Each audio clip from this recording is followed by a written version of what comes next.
Hello everyone, I am the one and only Marquavia Queen Smith, and this is NABJ Now, and I'm here with the one and only Mr. Luke, Uncle Luke. What's up? Turn up Campbell.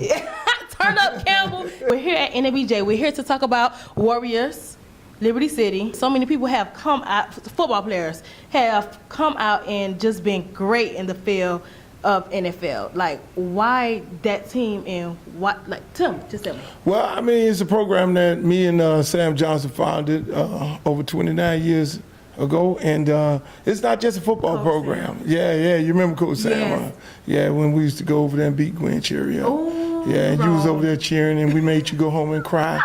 You know, that's just a norm. But no, the program.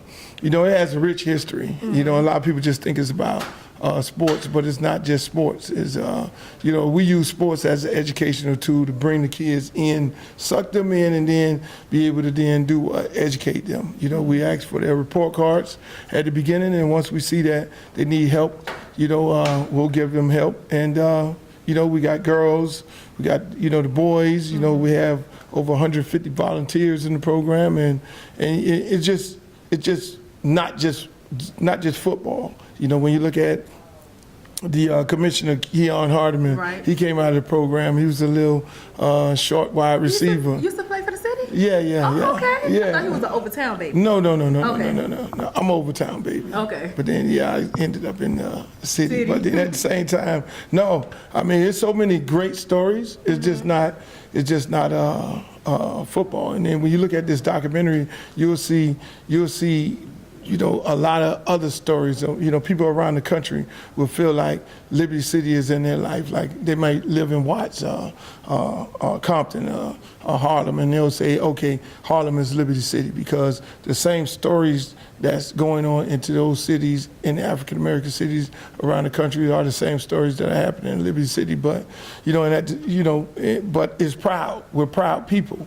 You know, and just like anywhere around the country, whether we're in Detroit or wherever it may be at, you know, people living in difficult situations with other people helping, they're still proud, no matter the circumstance that they're in. And when you see this documentary, you'll see, you know, you'll see all those stories, and you'll see those families who are going through trials and tribulations, but at the same time, they're proud and they hold it together.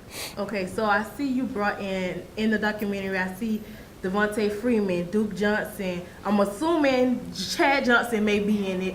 How do those guys play a big role in mentoring and coming back and helping the little league and the little boys and the babies?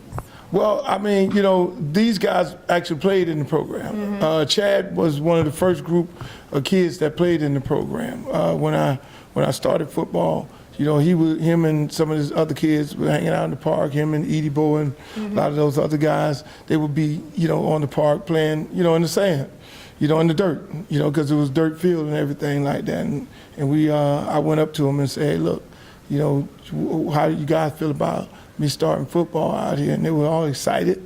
You know, I wanted it more so than anything because I was bused to Miami Beach as a kid, you know, and had to be off the beach at 6 o'clock.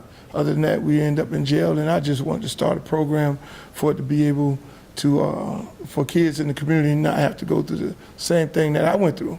But, you know, like I say, in the documentary, you know, Evan and other guys and Trish and all the people who worked on the documentary, they did a good job of doing the detailed work of understanding the complex of the city, as well as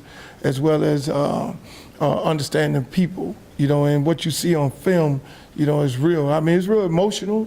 You know, it's hard for me to look at it a lot of times, and it's difficult because when I see these kids every day, I live with them every day, and I'm there, you know, understanding their struggles. But at the same time, because I travel around the world and I hear the same stories, you know, that's why I say Liberty City is in every city in America, and this will just bring it to light, you know, and to be able work with this project with a guy named LeBron James and Maverick Carter, who understands that more than anything, because they had mentors and guys to take them home from practice and be able to help them in their difficult times when they were little kids, to help them become who they are now. It just makes it more special. But why do Miami people feel like it's a crab in a barrel type of city? Well, I mean, I think that's that's from the outside looking in. When you look at our program is going to shed a light on something that people just don't know. I mean, our program is about helping each other. The coaches, and whether they're men or women, they don't have to do it. They don't get paid for it. They just come back and do it. And the coaches, and whether they're men or women, those were kids that were in the program, that came back to the program, you know what I'm saying, and brought their kids back to the program. So, at our program is really, because we're so successful, it's not a crab in the bucket mentality. We have very successful people that came out of a program, whether you're an NFL star, or whether you're the commissioner, whether you're a doctor, you're a lawyer, whether you are next to be the chief of police, and potentially be the chief of police, whether you work at fire, or you just, like one of my other kids named Jari Level. He's, he played on the same team Friedman and everybody else played on. He's one of the best dog breeders in Miami. So, I mean, these are the things, and the people in the program support him as well as support all the other kids that are coming out of the program. Okay, and last thing, to wrap everything up, to get you out, what do you want watchers to gain from the docu-series? I want people to look at, look at the difficult struggles here in the United States of America and African American community, because us as a country, we have a tendency of looking abroad. Oh, we want to go to Africa and we want to help some people in Africa. We want to go to these different countries, Croatia, to help people in Croatia, become better countries and all these different things. I want people to look at this documentary and see that we are proud African American people, that's living the struggle, and these families and these communities are together, and that we need to take care of home first before we go in abroad to then take care of other countries. But at the same time, I want people to look, at those kids. I want kids who are in those difficult situations, who are sitting at home and the mother is waiting for the 15th to get her check, to look at those kids and say, I understand, and then you see them, you see them go to another level when they do get kicked out of the house, and they still come back as a family, right. And see how difficult it is, and you look at, those kids that are in the program. You hear the stories of Devontae Friedman living in the Broken Bean Projects, like you say, and in a one-bedroom Broken Bean Projects with 5 brothers and sisters, and one mother with all these little kids, and he's able to go to Florida State and get a education and be able to help his brothers and sisters. And when you see these stories, I mean, it should be able to motivate people even in their difficult times, and get them to understand that there's a way to get out of the situation through hard work and dedication. Thank you so much. I just want to say thank you. I appreciate you. Your passion, your hard work does not go unnoticed. So thank you so much. Tell everyone where they can follow you and follow the docu-series. Oh, you can follow me on Twitter. I'm Uncle Luke Real One. Uncle Luke Real One, #1, and the same thing on Instagram.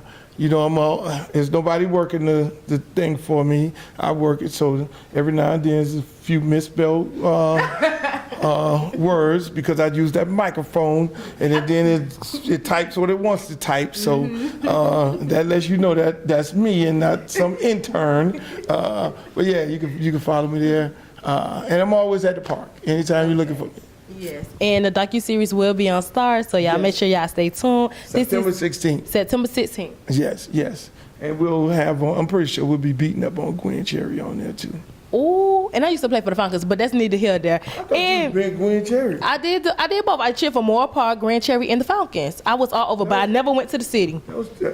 Yeah, because unfortunately, at the city, At the city, we don't take transplants. People who are all over the place. Oh. You have to be 4 to 15. You have to be loyal to the city. Oh, excuse but me. just so you know, we birthed Gwen, Jerry. We had them and Overtown.